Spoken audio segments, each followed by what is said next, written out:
Hello అండి. రీసెంట్గా ఈ 1 మంత్లో నా దగ్గరకు వచ్చిన 2 పేషెంట్ల గురించి డిస్కస్ చేద్దామని ఈ వీడియో చేశాను. ఈ పేషెంట్ చూడండి, 75 సంవత్సరాలు. యాంజియోగ్రామ్ చేస్తే అబ్సల్యూట్లీ నార్మల్, అసలు చిన్న బ్లాకేజ్ కూడా లేదు. వయసు చూసే 75 ఏళ్ళు, ఆయాసంగా ఉంది అంటే డౌట్ వచ్చి చేశాను. ఎక్కడ బ్లాక్స్ లేవు.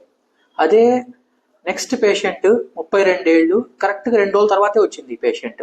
Massive heart attack. So right side angio ఇది బాగానే ఉంది.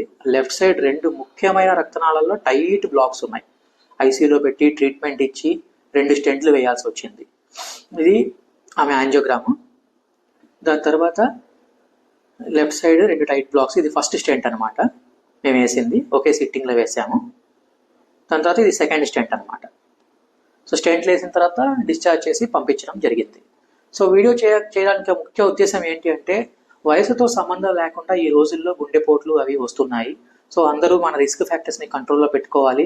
రెగ్యులర్గా స్క్రీనింగ్ చెకప్స్ చేసుకుంటూ ఉండాలి. బీపీ, షుగర్, కొలెస్ట్రాల్ని కంట్రోల్లో పెట్టుకోవాలి. రెగ్యులర్గా డాక్టర్ని కలుస్తూ ఉండాలి. Thank you.